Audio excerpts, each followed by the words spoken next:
Hello YouTube. So it's been about 8 months since I made a What's in My Dock video, so I thought that it would be a good time to do that since I've obviously got new stuff to show you.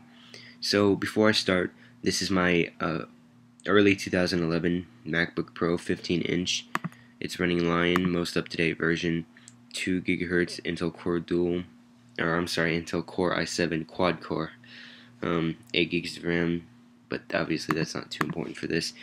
So I will go over everything. I just won't mention, or I won't open up everything. So the first thing is Finder. Obviously, that is the navigator to all the files on a Mac. It's the same thing as Windows Explorer or my computer on a Windows computer.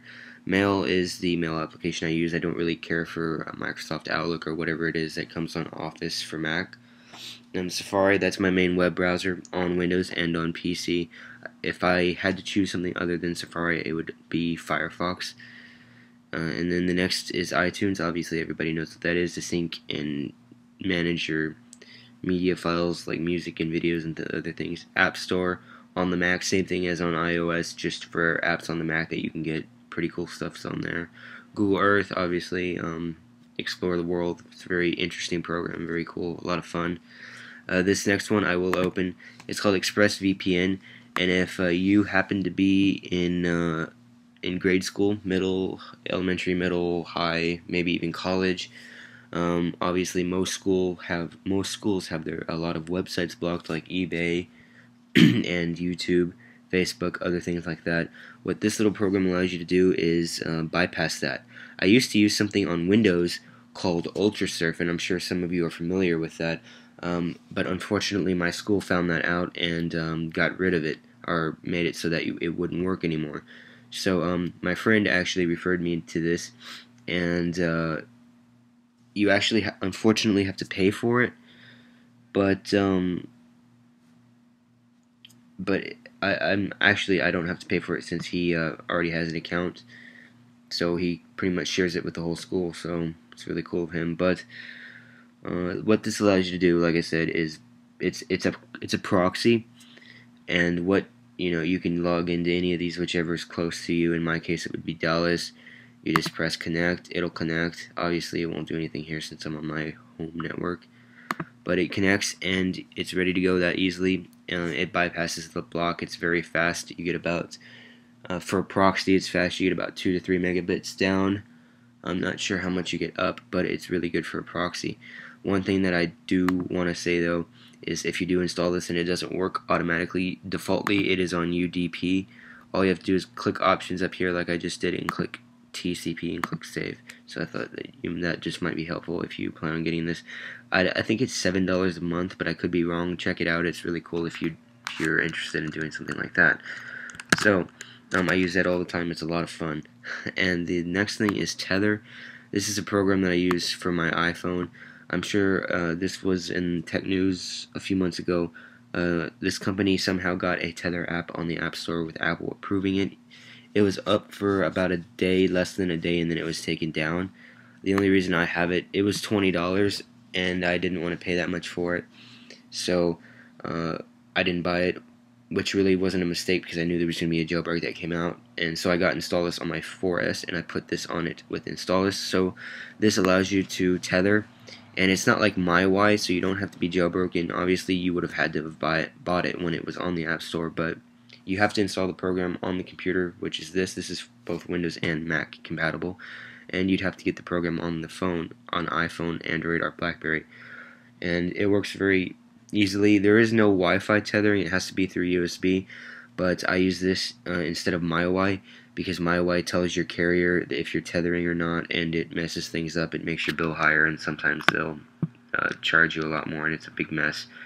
So I recommend that if you're jailbroken and you have Installous, go ahead and download that. It's not on the App Store anymore. And then I have my 3 favorite games of all time: San Andreas, Vice City, and 3. My favorite is Vice City. I'm sure a lot of you guys know that, but Vice City is my favorite game of all time. I really like the 80s setting and all of that. It's a lot of fun. It's an old game. It's from 2002, but if you're into older games or you want to have something fun to play, this is a lot of fun to play. No online multiplayer or anything like that, but it's a lot of fun. And the next thing, VirtualBox. This is just a PC emulator. You can emulate anything really: DOS, Linux, Unix, Windows, whatever you want to run in a virtual system. You can even run IBM's old OS2 Warp, if you guys know what that is. Um, it's very simple to set up. It's free. You just type in VirtualBox on Google and download it. It's both Windows and Mac compatible. I actually have Windows 8 running on here. I don't really use it that often, but it's just interesting to play around with. Steam. This is obviously a gaming it's a gaming program that will let you play games on the Mac. You can download games and buy games. It's a lot of fun because it's pretty much the best way to get games on a Mac because, as most of you know, there aren't very many games available for the Mac, unfortunately. So this is a great way to go if you like gaming on your Mac or just in computers general. I prefer playing games on the computer, so this is really helpful for that. You can get Left 4 Dead and all kinds of other things. Calculator, self-explanatory. DVD player, self-explanatory again. Terminal, this is just like the command prompt in Windows. This is Unix, just like it would be DOS. I'll just type in something really quick. Or, wait, sorry. So there you go. It's pretty much, I made it look black and green just because it looks more vintage, I guess. You can just mess around with it. It's kind of complicated, but you can learn how to use it and stuff. But this is this is transmission. This is a BitTorrent client. I highly recommend it if you're using a Mac. It's a lot better than anything else I've ever had. It's very fast and it's not a very big program. It's very simple to use. It's not complicated at all. And it's free, but unfortunately it's not for Windows. But as you can see here, it's a very simple client. I really like it. So, disk utility, this is what you can use to burn images and things. Most people won't need it, but if you're burning DMGs to DVDs or CDs or whatever, that can come in handy. It comes on the Mac too. System information, grab, this is like print screen. Image capture, this is what I use when I import videos or photos from my iPhone. iMovie, obviously ScreenFlow, this is what I'm using right now to record this video. GarageBand, I use this when I connect outside audio sources, like if I want to record a record on iTunes or to iTunes. I use this to listen to it while it's doing it, or it's just I just use it to monitor. I really don't use it for music. Audacity, I use this. I have a record player, a Sony record player that can be connected through USB to record and to be exported into MP3. So I use Audacity to record. It's a great professional, high quality, great audio program. It's completely free and it's very professional, and I really like it. Drag and Dictate. It's a dictate program, and this is actually some of the technology that was used in Siri on iOS.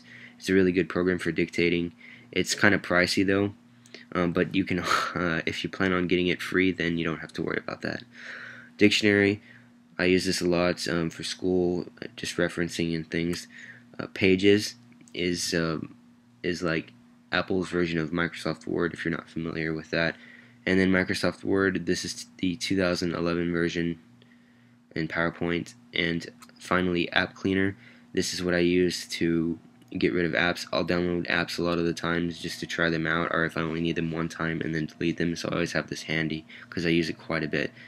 Applications, this is just all my applications folder and everything. And then downloads and trash. So that's just about it. If you have any questions about any of these applications, please feel free to ask. And thanks for watching. I'll see you in